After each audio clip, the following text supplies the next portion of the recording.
Hello friends, welcome to solar ज्ञान NRE news channel. Grid connected solar rooftop system की series में आपका स्वागत है। और इससे पहले वाले वीडियो मैंने आपको बताया था कि सोलर रूफटॉप सिस्टम क्या होता है, जिसमें कि एक बहुत इंपॉर्टेंट टॉपिक था टर्मिनोलॉजी।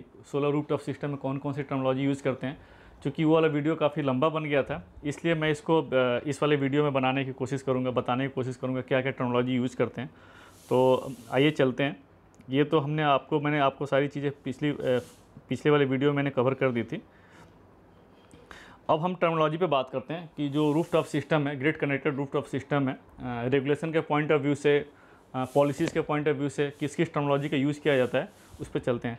तो फर्स्ट इसको मैंने अल्फ़ाबेटिकली कवर करने की कोशिश किया है, और ये जो रूफटॉप से रिलेटेड जो रेगुलेशन है, वहाँ से मैंने ये टर्म और ये डेफिनेशंस मैंने उठाए हैं। फर्स्ट है एग्रीमेंट। एग्रीमेंट का मतलब होता है कि it means A connection agreement entered into between the distribution लाइसेंसी एंड द कंज्यूमर। डिस्ट्रीब्यूशन लाइसेंसी जो डिस्कॉम है, आपके जहाँ पर घर है, जिस डिस्कॉम से आप लोग सप्लाई ले रहे हैं, तो जो कंसर्न डिस्कॉम है, डिस्कॉम और जो कंज्यूमर के बीच में जो कनेक्शन एग्रीमेंट बनता है, उसको बोलते हैं एग्रीमेंट। एरिया ऑफ सप्लाई से मतलब है ये है कि it means the geographic area within which the licensee for the time being is authorized by its licensee to supply the electrical energy. इसका मतलब ये है कि जो भी आपका कंसर्न, जो आपका जहाँ पर घर है, जहाँ पर सिचुएटेड है, जो कंसर्न डिस्कॉम है, वो कंसर्न डिस्कॉम का वो एरिया ऑफ सप्लाई हो जाएगा। और हर डिस्कॉम का एक एरिया डिफाइंड होता है। इस पर्टिकुलर डिफाइंड एरिया में वो इलेक्ट्रिसिटी सप्लाई करेगा, तो that is the area of supply. Next है average power purchase cost, APPC। ये बहुत इंपॉर्टेंट है रूफटॉप सिस्टम में। इसलिए इंपॉर्टेंट है ये टर्मिनोलॉजी क्योंकि इसमें जो बहुत सारे आप देखेंगे नेट मीटरिंग या ग्रॉस मीटरिंग में जो कंपनसेशन होता है, बेसिकली APPC रेट पे होता है, या जो भी रेगुलेटेड टैरिफ डिसाइड करता है, इसलिए वो टर्म उसमें आता है APPC। तो APPC है क्या चीज़, तो मैं आपको एक्चुअली थोड़ा सा इसका जो टर्म है, स्टैंडर्ड टर्म है, एज पर रेगुलेशन मैं पढ़ देता हूँ। It means the weighted average pooled price at which the distribution licensee has purchased the electricity including cost of self generation if any in the previous year from all the energy suppliers on long term, medium term and short term basis but excluding energy purchased from the renewable energy sources। इसका मतलब ये है कि जो discom जो है जितनी भी इलेक्ट्रिसिटी परचेज करता है, either through long term PPA या मीडियम टर्म PPA या शॉर्ट टर्म एक्सचेंज के थ्रू, जो भी पावर परचेज करता है उसका वेटेड एवरेज प्राइस क्या है। हालांकि इसमें रिन्यूएबल एनर्जी, अगर मान लीजिए सोलर और विंड परचेज करता है, उसको इसमें काउंटिंग नहीं की जाती है। उसको छोड़ करके इसके अलावा जो भी पावर परचेज करता है उसकी जो वेटेड एवरेज कॉस्ट क्या है, उसको बोलते हैं APPC। और ये हर साल जो है सेंट्रल इलेक्ट्रिसिटी रेगुलेटरी जो कमीशन है, CERC जो है, हर साल जो है APPC रेट सारे स्टेट्स का निकालता है इसमें। और जो अभी आज के डेट में हम लोग बात करते हैं, तो स्टेट टू स्टेट जो होता है APPC रेट वेरी करता है ये। और आज के डेट में जो एवरेज हम लोग बात करते हैं, तो इसमें 2.5 रुपीज़ से लेकर के 3.2 3.3 तक APPC rate state to state vary करता है। नेक्स्ट है बिलिंग साइकिल या बिलिंग पीरियड। इसका मतलब ये है कि it means the period for which regular electricity bills are prepared for different category of consumer by the distribution licensee. हमारे घरों में जो इलेक्ट्रिसिटी बिल आता है डिस्कॉम के थ्रू, कैसे आता है, मंथली बिल आता है या बाई मंथली आता है या क्वार्टरली आता है, that is the billing cycle. वो बिलिंग पीरियड उसी को बोलते हैं। जनरली जो डिस्कॉम होता है मंथली बेसिस पर बिल रेज करता है, कहीं कहीं पर बाई मंथली भी जनरेट होता है बिल, तो वो that is the billing cycle. Consumer के लिए क्या डिफिनीशन दी गई है, it means any person who is supplied with electricity for his own use by A distribution लाइसेंसी। अगर मैं जिस घर में रह रहा हूँ, अगर मैं एज ए पर्सन और इलेक्ट्रिसिटी डिस्कॉम मुझे सप्लाई कर रहा है अपने कंजम्पशन के लिए फॉर हिज ओन यूज, और द गवर्नमेंट या गवर्नमेंट के द्वारा दी जा रही है, और by the any person engaged in the business of supplying electricity, या डिस्कॉम के अलावा जो कंसर्न रेगुलेटर या जो गवर्नमेंट ने किसी को ऑथराइज़ कर रखा है इलेक्ट्रिसिटी सप्लाई करने के लिए, वो सप्लाई कर रहा है to the public sector, to the public under the act के हिसाब से, रेगुलेशन के हिसाब से, अगर किसी को ऑथराइज़ किया हुआ है इलेक्ट्रिसिटी सप्लाई करने के लिए, और any other law for the time being in force and includes any person whose premises for the time being is connected for the purpose of receiving electricity. अगर एज ए पर्सन मैं हूँ, मैं अपने घर में है, मेरी प्रीमाइसेस है, मैंने डिस्कॉम से इलेक्ट्रिसिटी सप्लाई ले रहा हूँ, तो मैं एज ए कंज्यूमर हो जाऊँगा with the works of distribution. ये कंज्यूमर का डिफिनीसन है बेसिकली। नेक्स्ट है connected load. What is the connected load? देखिए यहाँ पर ध्यान रखना है, कनेक्टेड लोड और कॉन्ट्रैक्टेड लोड, दो अलग अलग टर्मिनोलॉजी यूज़ किया है। तो कनेक्टेड लोड है क्या चीज़, ये थोड़ा सा ध्यान से देने वाली बात है। It expressed in kilowatt. जो कनेक्टेड लोड की जो बात करते हैं, कौन से यूनिट में कनेक्टेड लोड होता है, किलोवाट के टर्म्स में होता है, या केवीए के टर्म्स में होता है, या हॉर्स पावर एचपी के टर्म्स में होता है। refers to the aggregate of the manufacturer's rated capacity of all the energy consuming devices or apparatus connected with the distribution licensee services line on the consumer's premises which can be operated simultaneously। मैं इसको थोड़ा सा बता देता हूँ। मान लीजिए हमारे घर में आज की डेट में 4 फैन हैं, एक एसी है, एक टीवी है, एक फ्रीज है, एक कूलर है, और 8 से 10 हमारे पास लाइट्स हैं। अगर हम सारी चीज़ों को एक साथ हम लोग अगर ऑन कर देते हैं तो टोटल कितना लोड ले सकता है, वो कितना कंज्यूम कर सकता है, that is the connected load. वही बता रहा है साइमल्टेनियसली हमारे पूरे घर का एक साथ कितना लोड है, that is the connected load.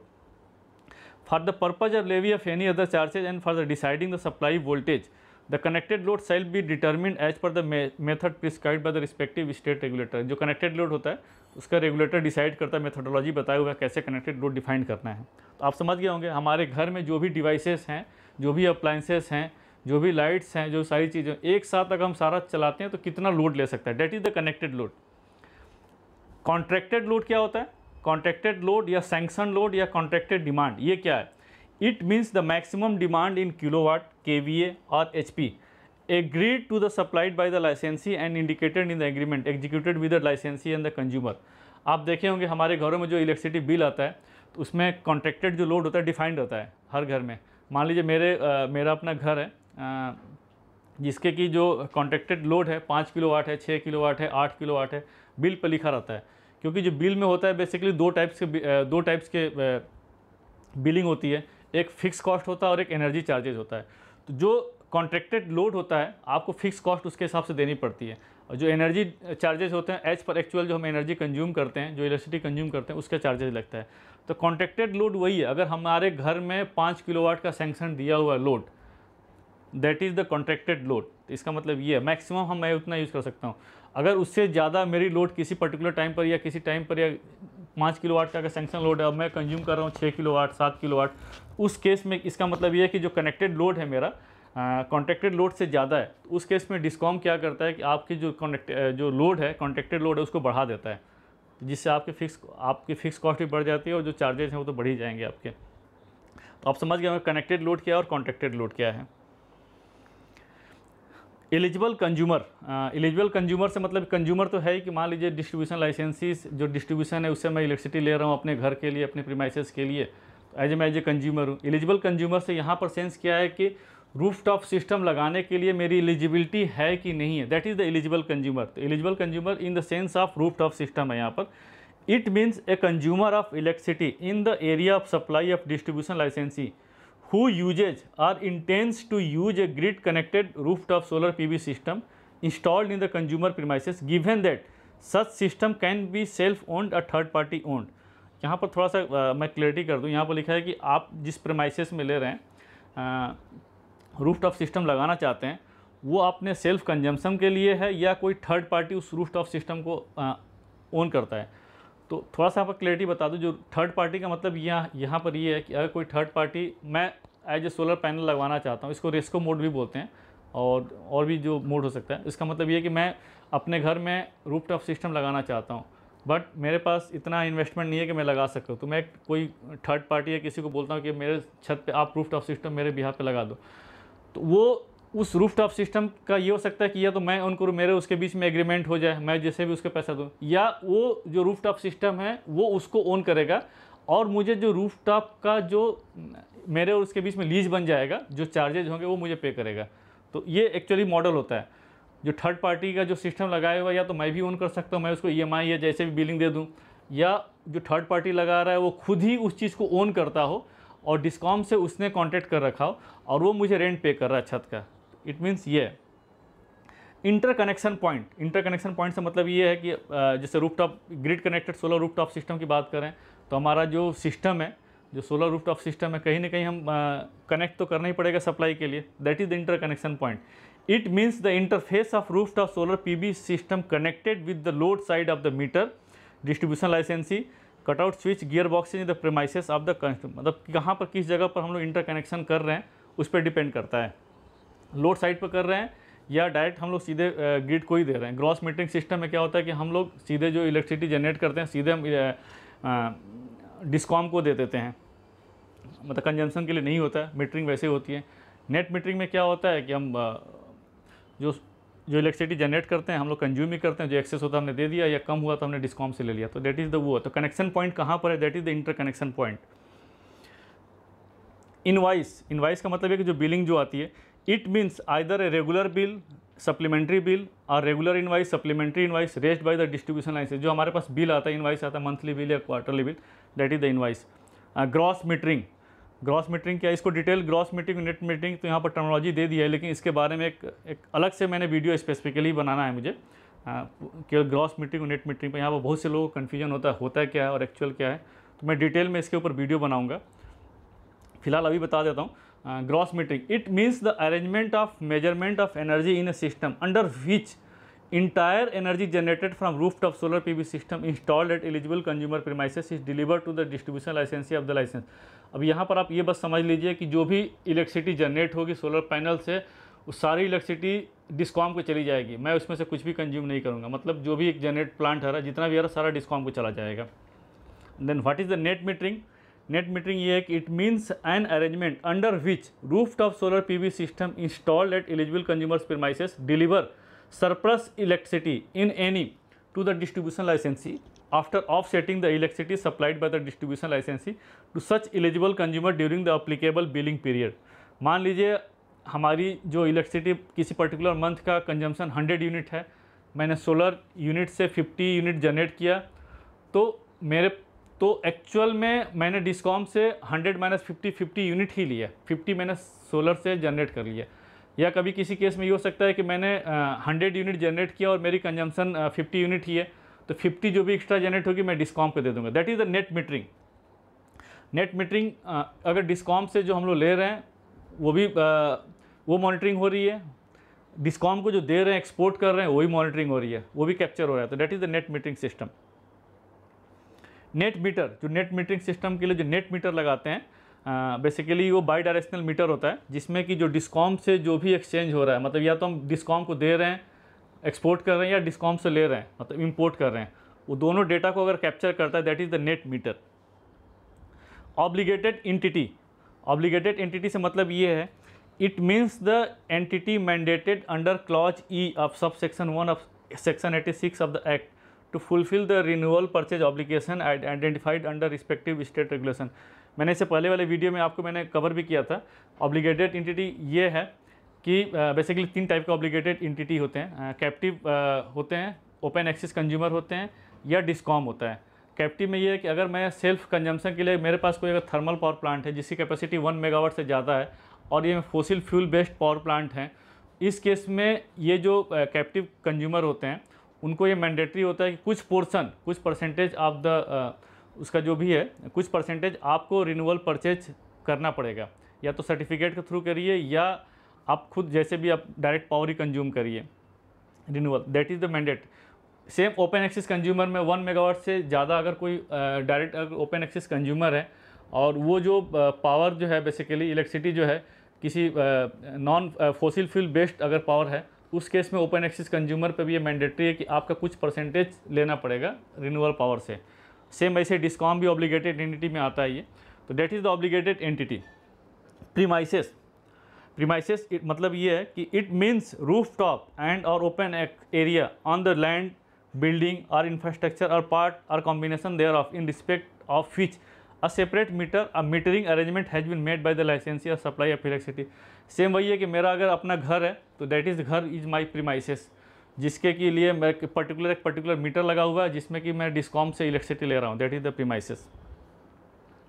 Settlement period क्या है? Monthly, quarterly, yearly as per the state regulation. इसका मतलब ये है अगर मेरे घर में नेट मीटरिंग सिस्टम लगा हुआ है और मैं पर मंथ या तो मैं सेट ऑफ करने के बाद या तो मैं डिस्कॉम से इलेक्ट्रिसिटी लूँगा या डिस्कॉम को दूंगा, या तो इंपोर्ट करूँगा तो एक्सपोर्ट करूँगा।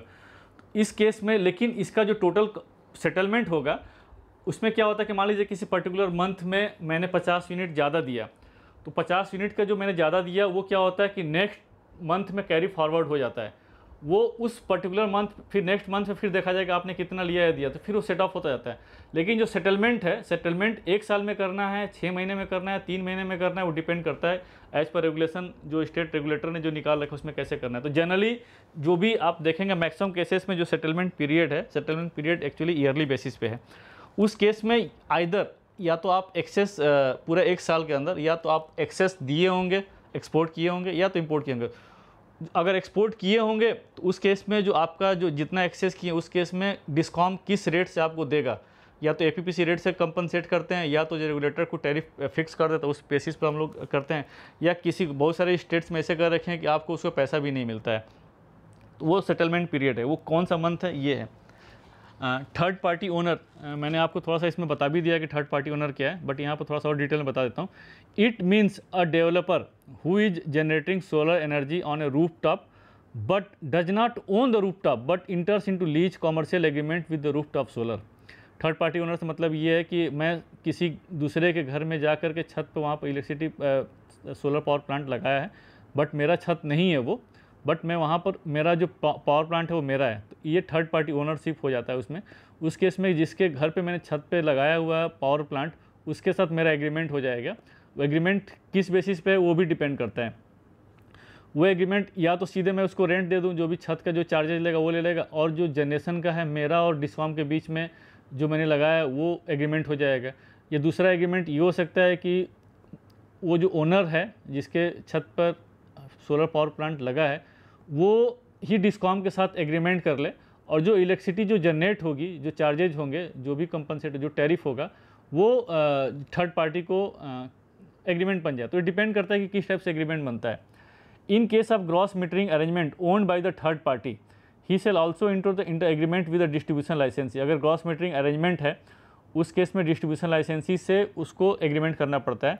However if a consumer install solar rooftop system in his premises through a third party and wishes to avail net metering facility, then only the eligible consumer shall enter into the agreement with the license। जैसा मैंने बताया net metering arrangement में किसी दूसरी party ने किसी छत पे लगा रखा है और नेट मीटरिंग की फैसिलिटी चाहता है, तो जिसके छत पे लगा है, जिसके प्रीमाइसेस में है, वही डिस्कॉम से एग्रीमेंट करेगा, ना कि थर्ड पार्टी करेगा।